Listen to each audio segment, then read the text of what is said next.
Welcome into the 81st episode of Cleveland Sports Realm. My name is Kevin. Alongside is my good friend and co-host Jerome. As always, behind the camera, we can see him, you can't, is No Chill Eric. And keeping with the tradition of doing the episodes in honor of players who have worn that jersey number, I coincidentally am doing this in honor of two players because coincidentally they were traded for one another. That would be Quincy Morgan, who he then traded for Antonio Bryant with the Dallas Cowboys, and they both wore jersey number 81. So we're doing this episode in honor of, I guess, those two wide receivers and really in honor of that trade, I guess. So Jerome and I sit here. It is Tuesday evening, just before 6:30, and just a heads up for our loyal listeners, Tuesday night's going to end up being the frequent night that we record, so we may be a day behind on news when our episode releases Thursday mornings.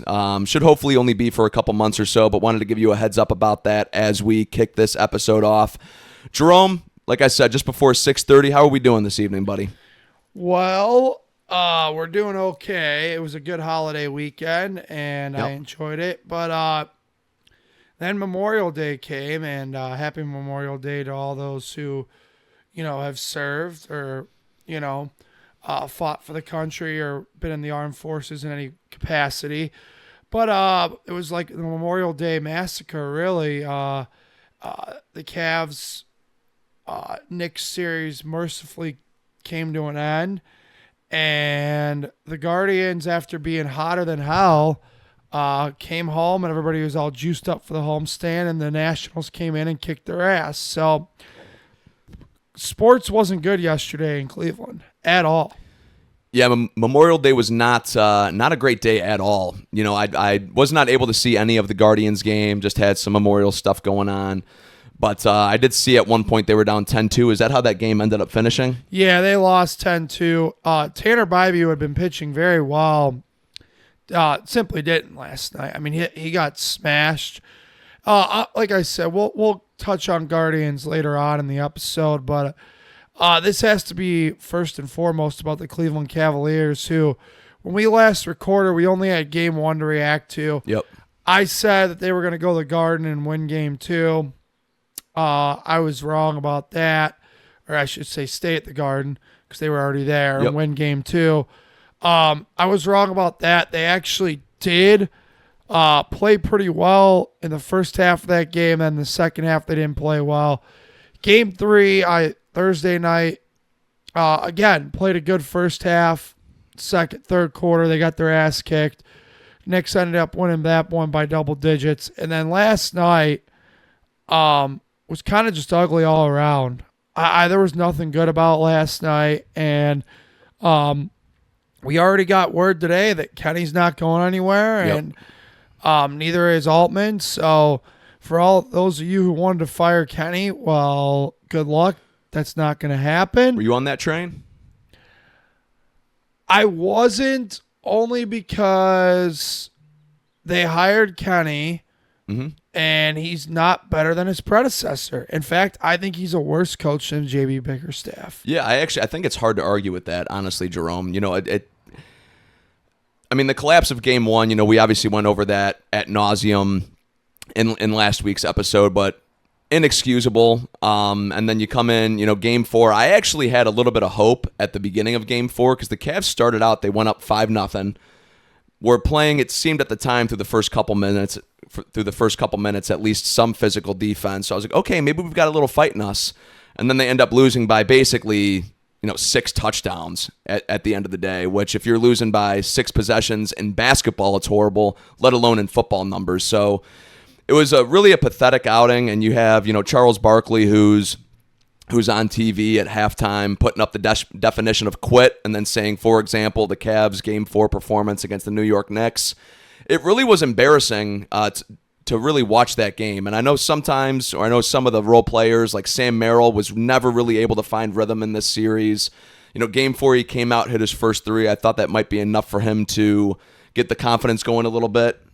Did not at all. Max Strus, for as great as he had been those first 2 series, the shot wasn't necessarily there throughout the Knicks series. He still was physical, grabbing rebounds, hit a couple open shots, but wasn't nearly the factor that he had been in round 1 and round 2. And then obviously, elephant in the room, James Harden, who it's basically been announced that he is coming back. Obviously, no contract signings or details on for how long and for how much money, but rumor has it that the Cavs have mutual interest in bringing him back, which seemed like that was obvious. You know, you weren't going to make that move halfway through the season to only get half a year out of him. So it seemed like there was always going to be that. It always seemed like he was going to end up re-signing here anyway. Mitchell apparently is okay with running it back. But it really comes down to, like, what do the Cavs do this offseason? Because, in my opinion, something has to be done. You know, I know we said at the beginning of the season and throughout the season it's Eastern Conference Finals or bust, which obviously they got there for the first time in over 3 decades without LeBron James. So it's hard to call this season a failure. But also looking from the outside in, you know, they had historically the worst performance of any team that's gone to the Eastern Conference Finals or Western Conference Finals, for example. You know, you can't have less than 8 wins getting to that point, and you can't have more than 10 losses going into that point or at that point. So it's hard to have a lot of hope going into next season if they do run it back, which I have a bad feeling they're going to.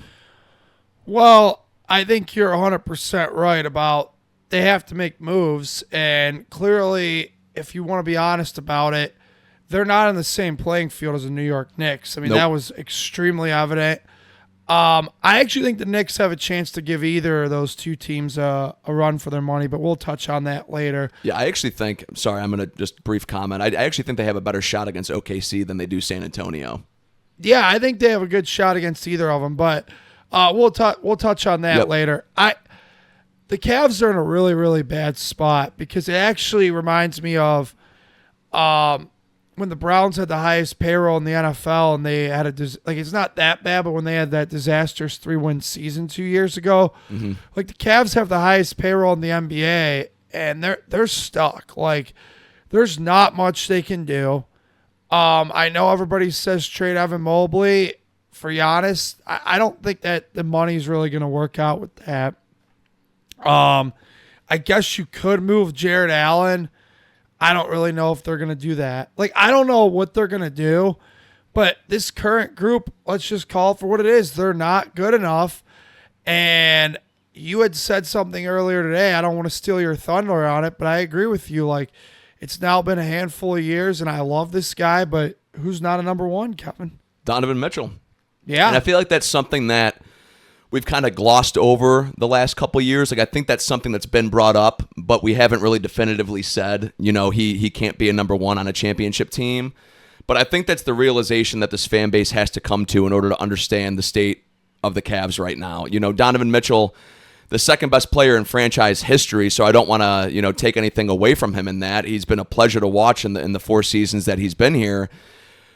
But at the end of the day, the furthest we've gotten with him is the conference finals, and it just happened, and you weren't even able to squeeze out a win with him as your number one option. You know, I think he is a guy that he is a number 2 on a championship team, on a very good championship team, I might add. If he's your number 2, if he's your second best player, which leads me to this next topic, really, and that's you have to get somebody better than Donovan Mitchell, but you also have to keep Donovan Mitchell a part of this team, in my opinion, for us to reach that next step. And that leads to the big another elephant in the room, which is what's going to happen with LeBron James this offseason. Like you just alluded to, the Evan Mobley for Giannis.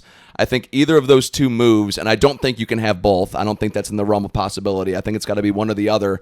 I think one of those moves has to be made in order for this team to reach that next step and for us to actually look at this team and say, hey, they're a championship contender. Yeah, and then will that even be good enough? Because I love LeBron.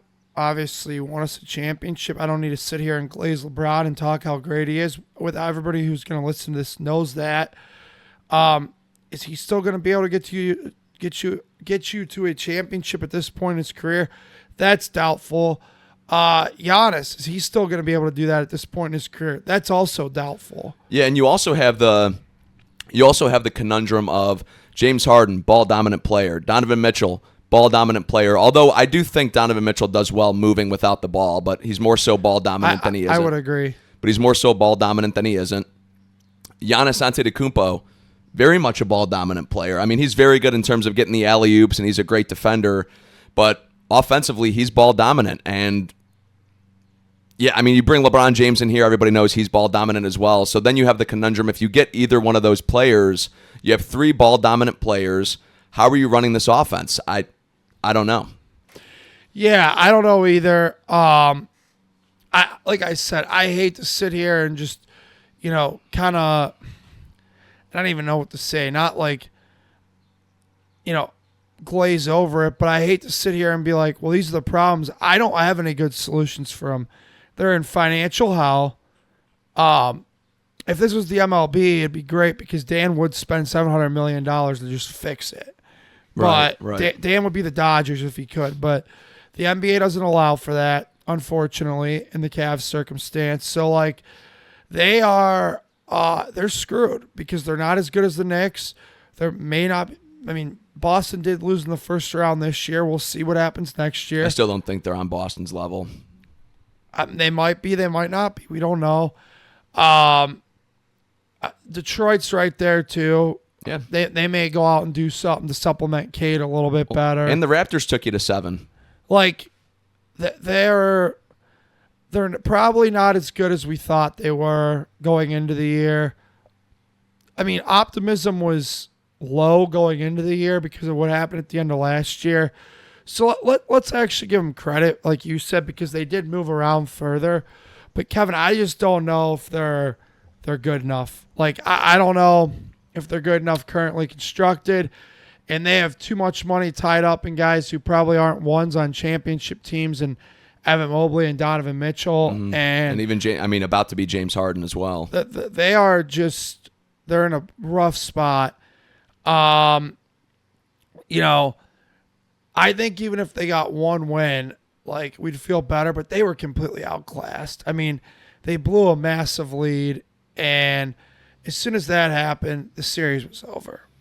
For all, like, looking back, 100%, absolutely. There was no way you were grabbing momentum back after that game, in my opinion, and that's something that we said on the episode last week. I think, did you still call them going in 5 or going in 6? Yeah, I did, and I looked like a fool for that. Well, I said Knicks in 5, and that ended up being an optimistic prediction at the end of the day, based off of the results. I mean, I just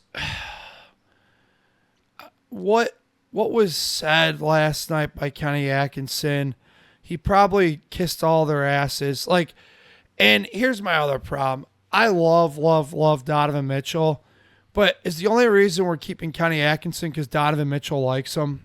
That may be. I don't know. I mean, they've basically proven that they're basically giving Donovan Mitchell the LeBron treatment here. Yeah. Not nearly to the extent, because we're not seeing like five trades happen at the NBA trade deadline, but we did see a major one happen, and it resulted because the player that we dealt didn't mesh with Donovan Mitchell on the court. Yeah, no, it didn't work. Dennis Schroeder I thought was good for the most part. He kind of struggled in the Knicks series. Yeah, I thought he was fine. He was pretty good overall. Keon Ellis didn't play down the stretch. And even when he did, he was a net negative on the court. And that was really the other bigger move, I guess you could say, the Cavs made at the deadline. Yeah, it just...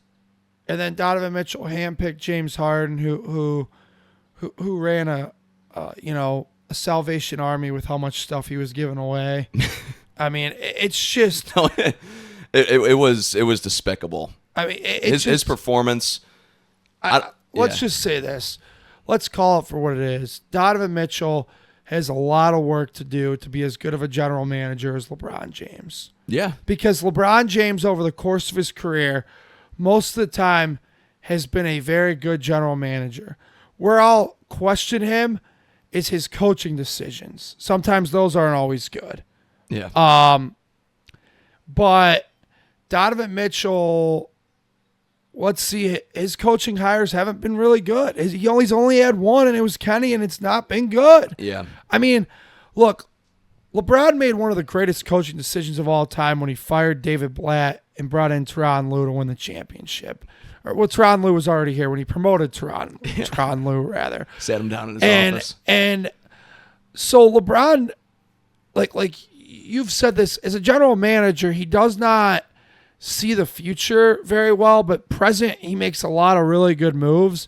Donovan Mitchell doesn't see the future either, but his present-day moves just aren't as good as a general manager as LeBron's were. Yeah, and I guess there really haven't been a ton of major moves since we acquired Mitchell. That was really the big one that's been part of the post LeBron Cavs era was just going after Donovan Mitchell because, Mobley was already here, Allen was here, Garland was here, who obviously that was the big deal that we made was trading Garland for Harden. But yeah, I mean, it's a weird spot right now because even I'm going to be interested to see what the team ends up doing with Evan Mobley because he really has become a polarizing player in this city where it seemed like 90 to 95% of the fan base the last 4 years was really riding Evan Mobley, saying this is the guy, this is the franchise. There was the 5 to 10% of the fan base that's been that was speculating about his future.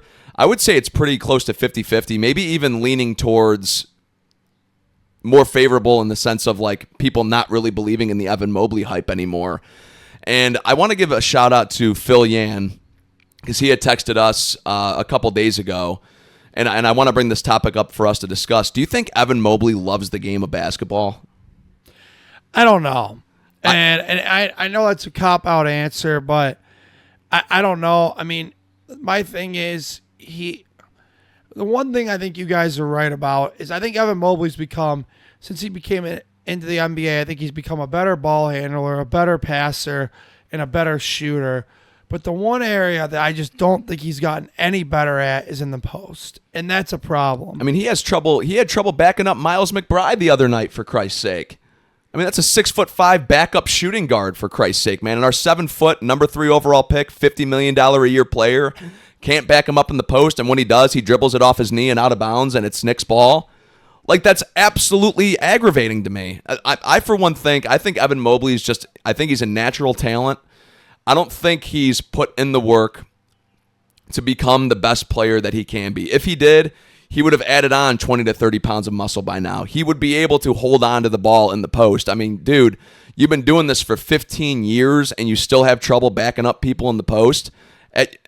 And something that drives me nuts about him as well is when he is backing somebody up, and let's say they've basically stonewalled him, he's not going anywhere. He'll do a 180, dribble it out to the 3-point line, try to cross the guy over, and I would say over 50% of the time he dribbles it right off his knee or he dribbles it into the defender's hand.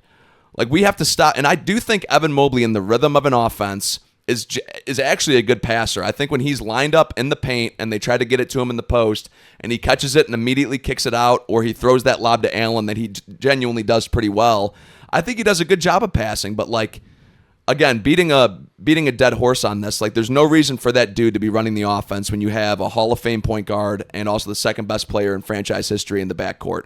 Granted, James Harden was abysmal in the playoffs in terms of, as you said, Jerome, basically was like the Salvation Army, just giving stuff out to the opposing team, which was aggravating. But again, like, this is a team that makes adjustments to who they're playing and doesn't have the opposing team actually make adjustments to their style. The Cavs don't have their own brand of basketball, and I think that's what's the most infuriating thing about it offensively. Yeah, the Mobley thing, like I said, I think he's become a better shooter. I do think he's become a better ball handler, although it didn't really show too much in the playoffs. I think he's become a better passer. I would say he was one of the more reliable three-point shooters throughout the playoffs this season, too. I want to give him some flowers in that aspect. I'd say the top three-point shooters on the team with no competition, in my opinion. It was Merrill, it was Strus, and it was Mobley. 100%. And the problem is, outside of that, the rest of these guys couldn't shoot threes. Donovan didn't shoot well. Harden shot horribly. In the Knicks series. Dean Wade would refuse to shoot. I don't know, man. Like, the Mobley thing is frustrating because you do see that maybe someday he could be a great player, but like you just said, if he doesn't... It's been 5 seasons now. If he doesn't care to, then like it's probably not going to happen. And that's why I say I am frustrated based on the fact that I did believe the hype when we went to the Cavs season ticket holder event, and they told us that he was going to be an MVP candidate. Oh, my God. He was the best player in open gyms. I think I laughed out loud. I mean, maybe we're at the point where, and I hate to relate this to my high school basketball, but I am. We had a kid, my high school basketball, who I doubt he'd ever listen to this, but I'm gonna use his name, Joe Oliveri. And Joe Oliveri, when we practiced, looked like an all-section, all-conference type of player. I mean, he was phenomenal. You know, he would drain every bucket in practice. and he would, make all the right passes, play exquisite defense. But then we'd get out there on Tuesdays and Friday nights under the lights, game night, and Joe Oliveri sometimes looked like he never touched a basketball before. And we go to practice the next week, same thing. Joe Oliveri looks like he's the best player in the league. Then we get to practice, or we get to the game again, and nothing happens. And that might just be Evan Mobley. Because when we went to that season ticket holder event, they had maybe played, one or two preseason games that he wasn't playing in. But I'm just wondering, if in the open gyms and practices, Evan Mobley looks like a future Hall of Famer, and then they get out there in the game, and maybe behind closed doors, Kenny and Colby are like looking at each other like, well, WTF? Like, why is this not translating? And that it just could be the case. He could be Joe Oliveri on a much more higher level. But again, like, who is he posting up in practice? You figure he's running with the ones, so he's running with Jared Allen. So what? He's posting up Dean Wade. He's posting up Jalen Tyson. He's posting up Tyrese Proctor. Like, who the hell is he actually posting up that's making him look like an MVP? But that's my thing. It's like Larry Nance, the guy couldn't even play for us the last, 30 games of the season, 40 games of the season, didn't even step on the court during the playoffs. Like, that's who you're judging this MVP Evan Mobley performance off of in practice. Like, that's just asinine to me to throw out that hype, and it's not like he's actually posting up anybody in practice. Unless maybe he is running some drills with Jared Allen, because Jared Allen's a good post presence. But, I mean, at the end of the day, I have a hard time believing that with what I saw him do against frickin' like Miles McBride and Josh Hart. Yeah, and I thought Evan, probably his best series was against the Pistons. I thought he played well against Detroit. And then when we played the Knicks, he didn't play so well. I don't know what they're gonna do, but and I hate to be that way, because people will probably listen to this podcast, will wonder what their opinion is. What do they think? And maybe I just haven't had time to digest it enough yet, but I don't think, clearly I think the Cavs are in a really tough conundrum here, because I don't think they're nearly bad enough that you want to blow it all up. You also can't. You don't even have control of your draft picks the next couple of years. Still from the Mitchell trade. Let's call it what it is. And this is going to sound bad after they obviously just got swept in the Eastern Conference Finals. They are too damn good to blow it up. Too damn good. They were one of the Final Four teams in the NBA. Let's give them credit for where it's due. Yeah. But also, they're not good enough to get to a finals. So what are they going to do every year? Just keep going back to the conference finals? And I don't know. That's my problem. I hate to just not have an answer for our listening audience, Kevin. I don't know what they can do. Well, I think if there's not a major change this offseason, I think we're looking back. I think we're looking at next year being a second-round exit as opposed to a conference finals exit, quite frankly. Well, I don't know about that. I do, man. I mean, you couldn't win. I mean, we were one game away from being a round one exit. We were one game away from being a round two exit, and you got swept in the conference finals. There's nothing that tells me like we're a lock to go back to the conference finals next year. Yeah, I think it's way too early on all that. I mean, obviously, there's still a finals to play. The offseason hasn't started. Let's see what everybody else does. Let's see what they do before we start saying they're not even going to get there next year. I'm just saying, nothing inspired me even round one and round two that makes me think. I mean, that young Pistons team's only going to get better. They're only going to be more of a threat next year. I know they were a 1 seed. It was a disappointing end to their season, but I think that's a team that's only going to get better.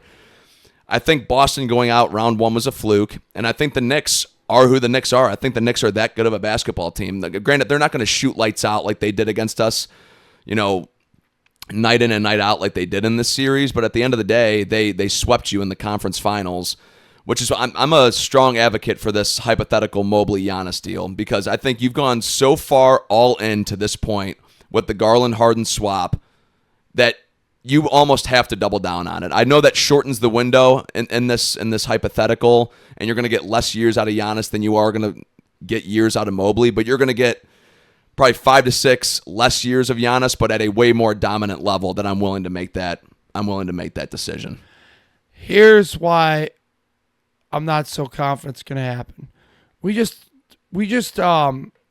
decided that, like, hypothetically and for all intensive purposes, when LeBron effectively resigned as general manager in 2018, Kobe Altman became the general manager for a couple of years. He still is. And then he was. Well, okay, I see where you're going with this now. And then after, not the first year he was here, but the second year Donovan Mitchell was here, he effectively was hired as the general manager. Donovan Mitchell seems to, at least publicly, be a big fan of Evan Mobley. So is Donovan Mitchell going to be willing, as general manager, to trade Evan Mobley away? I don't know that he is. He also talked extremely highly of Darius Garland every time he was asked about him. Donovan Mitchell does seem like a genuinely good teammate. I don't think he would ever talk bad about any of the teammates in the locker room. I really don't. Yeah, and I still, look, Harden didn't back me up on this. I still think Donovan's move to trade Darius Garland was a move that had to be made. Yeah, like I mean, I've said this ad nauseum. I wasn't against trading Garland. I was against trading him for who they went after because of how much that shortened the window for really not that much substantial of an upgrade, dude. I mean, we were complaining about Harden the entire playoffs. Now, granted, Harden's obviously an overall better player than Darius Garland. I'm not disputing that, but at the in present day he is. But I mean, the turnovers were egregious in this postseason. And granted, Garland makes the stupid decisions where he runs the baseline and tosses it into the fifth row. Like he does that stupid crap too. It's a different type of turnovers, but I mean, we were complaining about the turnovers the entire postseason, starting with Game 1 of the Raptors series. Here's one thing James Harden did better than Darius Garland this postseason. He was active for all 14. Sure, yeah. I'm not 18 games. Like I said, present day. I mean, James Harden, you'd rather have the best ability is availability. You know, we've said that before. But again, the last time I'll say it, maybe for another couple weeks. But to get 10 years older, and for that minimal of an upgrade, in my opinion, I think it was an asinine decision. And I think we're going to look back on it in 3 to 4 years, maybe even a little bit longer than that, and be pissed off that we made it. Yeah, I don't know. Because I don't know, like. I think my whole thing is I think there was a better deal out there for Garland. I don't think so. And I think you could have waited to do that. I don't think you had to be so desperate in the moment to make that decision. I mean, that's something that we've talked about a lot too, is you said you thought that it might be tough to get, a second-round pick for Darius Garland, which I do think is absolutely asinine. I mean, when he's on the court, he's a very good player. Didn't the Cavs have to throw in a first? They had to give up a second. James Harden's also a Hall of Fame point guard. Yeah, like I said, who every year gets traded for first-round picks. Yeah, like I said, I don't think, and I've said this ad nauseum on this podcast, and I'll say it again, I don't think Cavs fan perception of Darius Garland is even close to what the league thinks of him. It was basically a straight-up swap of a Hall of Fame point guard for Darius Garland. So that tells me that Garland holds value in the league. I understand we're getting away from the undersized. There seemed to be that 5 to 6 year stretch of like the undersized point guard who was shifty enough, could score, and was a good passer. Like that was the guy that you wanted because of how shifty he was, and it looks like we're starting to get away from that. But I still think Darius Garland's a solid basketball player. But yeah, I was out on Garland for a while. Ever since they lost to Boston 2 years ago, I was like, yeah. Oh, I know. I wanted to move him then. Yeah. Well, we've talked about that ad nauseum. Let's talk about, like, look, they're going to have to pay Donovan Mitchell $70 million this offseason. I mean, and then people talk about, well, LeBron's going to come back. Well, Giannis trade. Well, this, well, that. I mean, once they pay Donovan Mitchell $70 million, like, where? And I keep hearing today, well, they got to fix the bench. How in the hell does anybody imagine that they're going to be able to do any of this once they write that $70 million check to Donovan Mitchell? Like, the more that I think about it, it doesn't offer any solution, but I think the starting lineup is going to be the exact same next year. Like, maybe. I mean, honestly, I do too. I think this is all purely speculation and hypotheticals, and I think there's a higher chance that it's LeBron that comes back than that we trade for Giannis. But I think what the fan base has to understand, is that LeBron James has taken a discount everywhere he's gone except for Cleveland. When he left Cleveland, he took less money to go to Miami. When he came back, he signed a 1-year deal so that afterwards he could continuously sign for the maximum year after year after year until then again, he took a discount to go to Los Angeles and he signed a multi-year contract. Cleveland is the only place where he has not like truly committed to for a long stretch of time outside of probably his first contract extension in the league, which would have been in like 2007 maybe. Like, that's the only time he's truly ever committed to Cleveland. So this whole thing of, he'll come back home and he'll take a vet minimum, or no, the hell he will not. We've seen it time and time again. He will not do it. It's going to have to be at some mid-level exception or something like that because the guy refuses to commit any. Like, his quote-unquote love for Cleveland is so fake. I think he loves the fact that he brought us a championship in 2016. I think he loves the fact that championship added to his legacy, and it's something that everybody looks back on as the kid that came home. I think he loves the storyline of it, but then he signed a 2-year contract just to leave again because he had committed that or he had fulfilled that promise. So then he's like, okay, I'm out of here again. Like, let's stop thinking that LeBron James is like so head over heels for Cleveland that he'll come back under any circumstance because he's proven time and time again that he won't. Yeah, I mean, and I love the idea of LeBron coming back. I do, and I really hope it happens. Is it going to be anything but a good storyline? Is he going to be able to get him past the Eastern Conference Finals? I mean, I think if you add a top 10, because I do still think he's a top 10 player in the league. I think if you add a top 10 player to a team that was just in the Eastern Conference Finals, I do think that's something that you can get extremely excited about basketball-wise. Now, whether or not you love or hate LeBron, it is what it is, but regardless, you add a top 10 player and arguably the best player of all time to a team that was just in the Eastern Conference Finals. I think it's absolutely something you can say, okay, this team could potentially be finals bound. Yeah, now here's the other thing with that. If LeBron comes back, Donovan Mitchell better be ready to go back to assistant GM. Donovan Mitchell's going to have to understand that he's going to end up taking a back seat on the court and off the court. Yeah. I mean, I don't, like, if LeBron does come back, he doesn't go anywhere without the keys to the kingdom. Now, and I'm telling everybody this is my honest opinion. The only reason that I think LeBron wants to leave LA is Rob Pelinka's actually taking his job back. LeBron has not been making decisions in LA when was the Luka trade? Since the Luka deal, which would have been, I think January or February of 2025. I think it's only been a year and a half. Okay, so LeBron's gone a year and a half without making decisions. That's the reason he wants to come back. You're right. I don't even know if it has to deal with on-the-court basketball.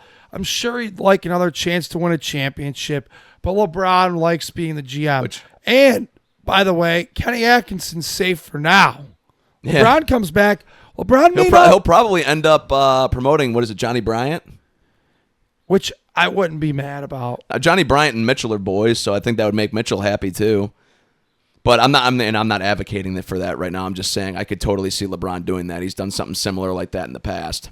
Like, if LeBron comes back, Kenny could be out, Kobe could be out. Like, I don't think Kobe would be out. I think Kobe genuinely has made enough good moves at this point that he's going to be here for a while, whether LeBron comes back or not. I don't think you bring LeBron back and have him uproot the entire franchise for one singular year of him.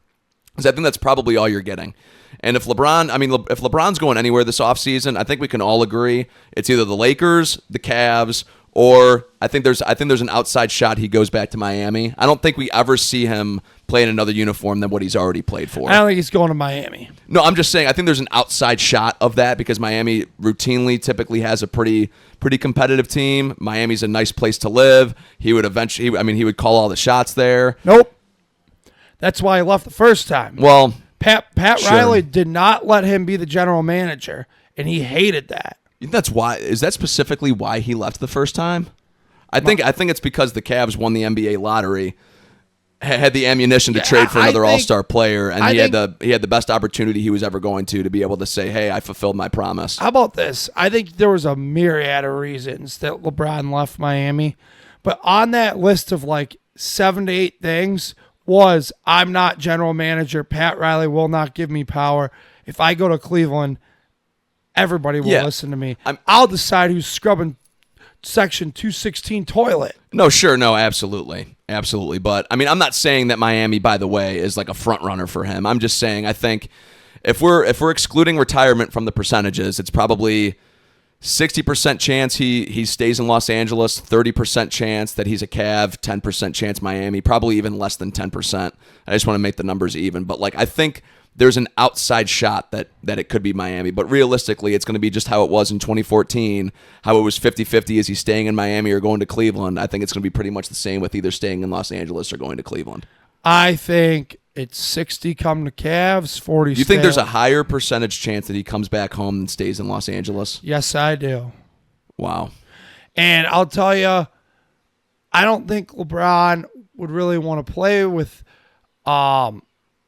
Evan Mobley or Jared Allen. I think he'd ship one of them out the door. I think, like, look, if LeBron comes back, the Cavs are going to make a myriad of moves. They're going to be all over the place making moves. Mitchell's probably, I mean, I was going to say Mitchell's probably the only one safe, but you would think Harden would be safe as well. I don't know what LeBron and James Harden's relationship is. I mean, I don't know either. Honestly, if LeBron came back, I would want Harden out. And I know that would only be like we only would have had half a season of him, and you'd have to wait because I think there's some deadline of when you extend somebody, when you'd have to trade them. I forget how long that actual but here's the other thing. Waiting period is. The Cavs are like the only team that could pay Harden his highest value. And after this postseason performance, who the hell is going to give James Harden a $40 million check, which is what the Cavs already have agreed in principle to do? I don't know. Nobody. James Harden's here, buddy. Yeah, no, I mean, that's the unfortunate truth behind everything. I'm just kind of speculating or throwing out hypotheticals I'd like to see happen. But like I said, it's Mitchell's safe. Harden's probably safe. If LeBron comes back, and then I could totally see him having a Mobley and Allen trade depending on what the King wants. Here's the other thing with this all too. Like, if LeBron, like I said, if LeBron tells the Cavs he's not coming back, then it's going to be a status quo. You know, like I said. But if he does come back, I still don't know how they work out the money, because I just had said to you, I don't know what they're going to do with the financial gymnastics. If LeBron comes back, the financial gymnastics are that much more difficult. Well, there's something that's called the mid-level exception, which I do believe the Cavs qualify for. And that's something, even if a player's like out of your cap space, you can give them like an 11 to, let's say, $15 million, like 1 year deal. It's somewhere around there. Now, LeBron being the guy that he is, I don't know if he accepts anything like that. So again, like, I know you're talking about the mental gymnastics. How does LeBron come here then? I mean, if there's a 60% chance, you say, that LeBron James comes home and the Cavs can't work out the money. Yeah. And you just said that they were going to run back the same starting five like 15 minutes ago. Well, how does LeBron come back if they're running back the same starting five? If LeBron does come back. If not, they will roll out the same. Oh, no, 100%. But I'm saying if your prediction is that they're going to run the same starting five out there, but you also think there's a higher percentage chance that LeBron comes home than stays. I don't know. Something just tells me he's coming home. And I haven't talked to anybody who's told me. That's just my opinion. And Crispy Haynes isn't hitting us up and telling us, and neither is Shams Charania. So, well, and LeBron doesn't tell those guys either. Well, they have inside sources. Yeah. LeBron tells some people who tells those people. That's how. I mean, he doesn't tell them directly. No, but what I'm saying is LeBron, he prefers to let it come out. Whatever media outlet signs him to the biggest deal to announce where he's going next. Like 2014 Sports Illustrated paid a lot of money to get that story. 2018, he decided to do it on his Twitter because he wanted Clutch Sports to become more popular. Like, he has that much power. Yeah. With everything being said, I don't know what the Cavs are going to do. They're screwed. They're just screwed. Because I just said it too. And I did say this earlier in the episode, and I'll say it again. I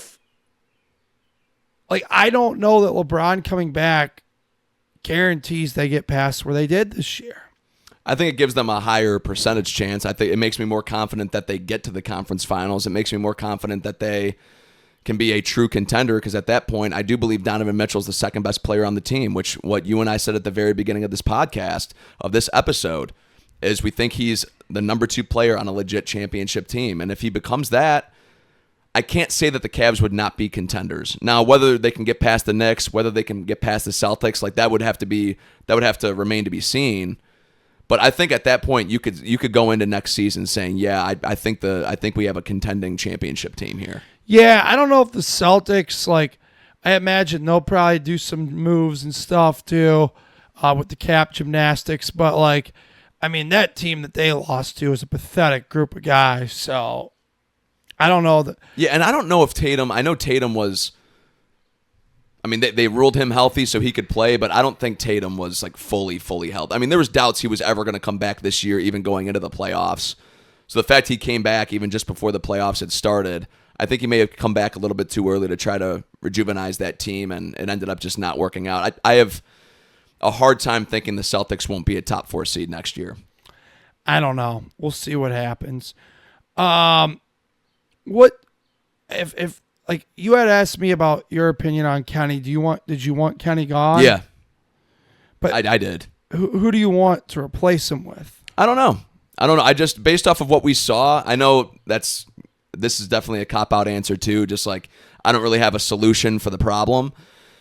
But based off of that Game 1 performance in the Eastern Conference Finals, based off of the Pistons and the Raptors really taking you to 7 games, and that each of those series should have never gone 7, and getting swept like they did in the conference finals, I have no hope in Kenny Atkinson as the head coach. And maybe it is promoting Johnny Bryant. I know Johnny Bryant has gotten rave reviews around the NBA for how he attacks the game, and that's a guy that Mitchell loved in Utah. That he, again, like you said, GM Donovan Mitchell, I'm sure he had a huge hand in bringing Johnny Bryant on board. Well, Johnny Bryant was part of the head coaching process anyway. Well, then he was with the Knicks. Yeah. And that's no shock, because how many different times have the Cavs done that over the years, where that they have this bizarre tendency to, they hire a guy, and then the guy who finished second in the job interview process, they just make associate head coach. Yeah. So the 2 guys that were competing against each other, then that guy ends up undercutting the second guy. Well, I think, wasn't James Borrego a top 3 candidate in that process as well? I remember him being he was being involved up there. But still, no, I completely understand what you're saying, because they did that same thing with Beeline and Bickerstaff. They did it with Lou and Blatt. They also did it with Lou and Larry Drew. Lou's top lieutenant was Larry. Well, Lou was already here. Yeah. And Lou Talking about The Voice. Yeah, he brought in The Voice, and The Voice didn't want the job. Yeah. They out. Oh my God. that was a weird time of being a Cavs fan. I'll never forget that. There was constant drama around just a horrible basketball team. I'll never forget that for the rest of my life. They fired Ty Lue after an 0-6 start, and they say, Larry is the interim coach. I'm not the interim coach. Yeah. Well, I didn't sign a contract that says so. So what would you call yourself right now? I'm The Voice. The Voice. Yeah. that was a very weird time to be a Cavs fan. But the Cavs have consistently done that, where they so if Johnny Bryant did get the job eventually, who's shocked? I mean, history tends to repeat itself, and this is an organization. Specifically with this organization, it does. This is an organization that's been doing this for 10 years. 12 years Pardon now? my French. Yeah, it would have been 2014 that they would have hired Blatt. And they hired Blatt. Blatt thought he was coming into basically, I don't want to say a rebuilding team, but a team that was on the cusp of contention with development from Deion Waiters. Kyrie Irving was really soaring up. Tristan Thompson was playing well. And then you got the number 1 pick in Andrew Wiggins. And then, Anthony Bennett, which obviously huge bust. But at that time, we had high hopes for Anthony Bennett going into year 2. So Beeline really thought he was taking over Blatt. Blatt really thought he was taking over a core of 5 young players that he was going to try to gel together. And then LeBron James comes home, and it's like, no, actually, we're going to ship out Wiggins and Bennett and other pieces so that we can get Kevin Love here. you form the big three, and then Blatt basically has to take a step back at that point. Yeah. It would have been interesting to see how those five would have played together. I obviously don't think they would have ever brought us a championship, but it would have been interesting to see how those five would have gelled on the court. I actually think about that from time to time. I'm glad that makes one of us. I've think never about that. once thought about, because they had a core five of like actual players that they drafted, which I don't. In my time, I can't remember the Cavs ever doing. Like they would have rolled out Irving, Waiters, Wiggins, Bennett, and Thompson, five guys that they drafted.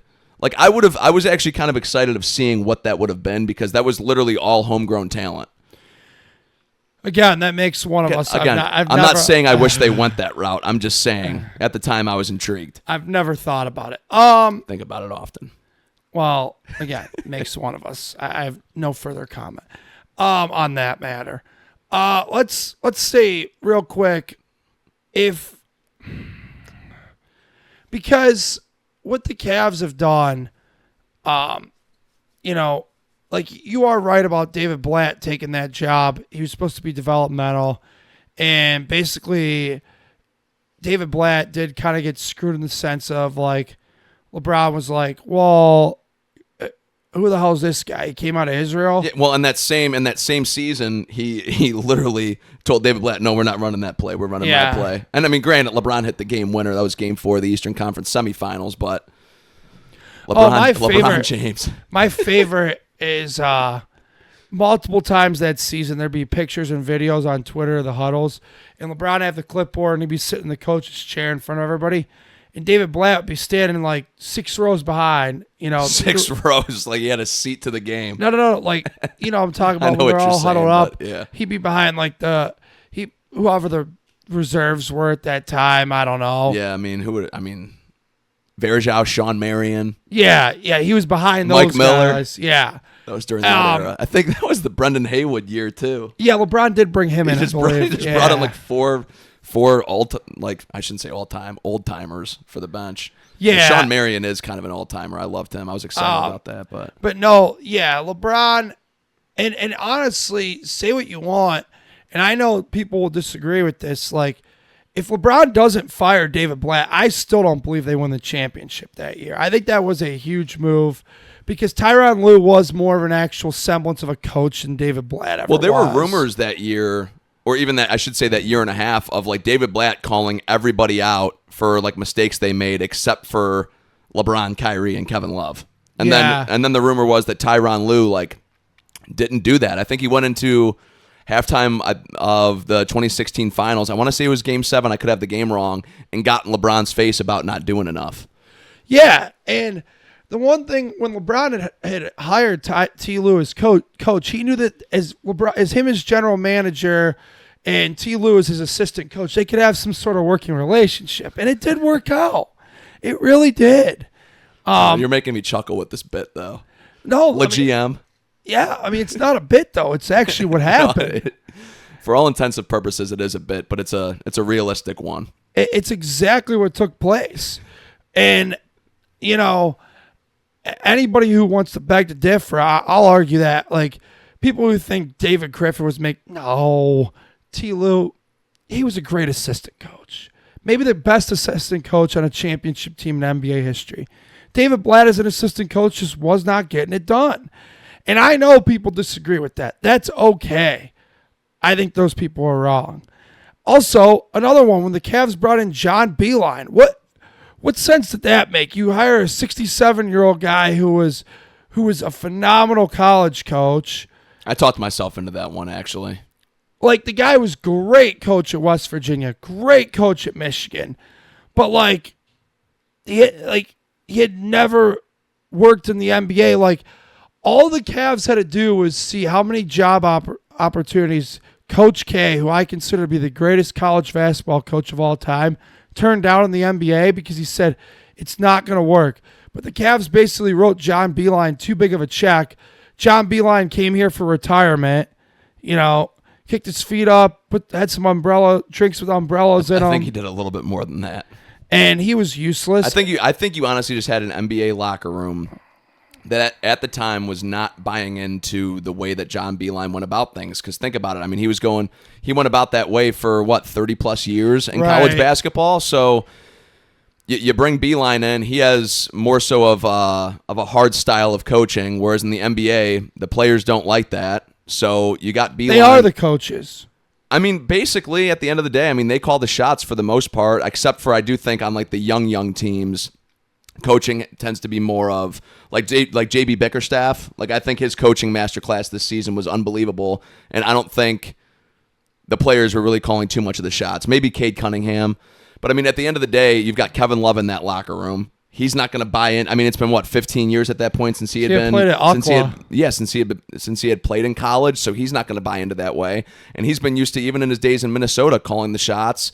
And I'm sure he was second or third in command on the basketball court when he came to Cleveland. So he's not going to be taking the instructions from a college basketball coach. I just think you had a locker room that wasn't bought into that way of playing anymore. I think it would have worked if you had a locker room full of young players and no real veterans, honestly. Yeah, and the other thing with that, too, is... it was still a poor coaching hire at the end of the day. It was a horrible hire, and then they did the same thing again that we just talked about. J.B. Bickerstaff and John Beeline were the two final candidates. So what happens? They hired J.B. Bickerstaff, and that was actually them, because LeBron had already moved on to run the Lakers. He was done running the Cavs at that point, you know? So that was them, and it's like, Dan, did you not learn anything from what you did the first time? I don't know. Yeah. What I find interesting about the entire Cavs offseason, to put a bow on this, is I know he's still in a wheelchair, but he's tweeting again. He's involved in decision-making again. Dan was forced, due to his health, to take a back seat for a while. Dan was not and is not taking a back seat through this, or did not take a back seat through this playoffs, rather. So I'm interested to see how much, Donovan Mitchell can be the general manager. That's fine. He could be the coach and cast Kenny aside if he wants. He's not the owner, though. And so there's going to be checks and balances between Dan and Donovan Mitchell, and I actually think that's a good thing. When Dan has been the the forefront man before, him and LeBron were able to have a working relationship. When LeBron was the coach and GM and best player. The second stint. And yes, thank you for specifying that. It is a very important detail. You hope that Donovan and Dan could have that same sort of deal, or potentially LeBron if it is. I would imagine they do already have a pretty good working relationship. Just giving up, or just giving the capital that the Cavs originally even gave up for him. The fact that he's basically been second or third in command since he's gotten here, Donovan Mitchell I'm speaking of, and the fact that no matter what, the Cavs have tried to go above and beyond for him and extend him to the max contract and keep him in town and consulting him on moves. I mean, we found out about them consulting him on different free agency moves his second year here. So Donovan Mitchell's obviously very involved in the process, as you've said before in this episode. I would be befuddled if we found out that Dan Gilbert and Donovan Mitchell did not have a good working relationship. I would be as well.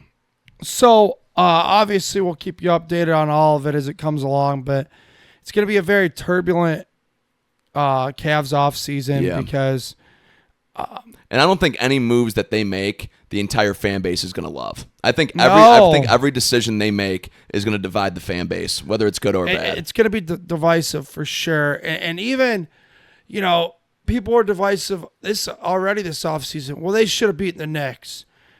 I was arguing with somebody yesterday. I said, but really, should they have, though? Like, they weren't better. Yeah, I was hoping they were going to take a game in that series. I was also hoping in rounds 1 and 2 that those series would have been over in 5 or 6. It was, I mean, there's no qualms about it, or there's no questions about it, dude. Like, it was a very disappointing postseason for even as far as they went. Yeah, I don't know. I mean, I think the best way to put it is they managed to be one of the final 4 teams in the NBA, but still kind of leaving a sour taste in your mouth as they bowed out. Which it's honestly, it's very hard to do that. And this is a team that even going into the playoffs, we did not expect to get to the NBA Finals, and our ceiling for them was the Eastern Conference Finals. But again, like, there's context to why it's disappointing. Like, it's for how each series went, and for the biggest acquisition that you had this year, playing how he did, and players that we've expected to take leaps that haven't, and the star player not being able to be counted on in the big moments, even for as far as they got. It's it's a tough one. It's a tough pill to swallow for how the season ended for sure.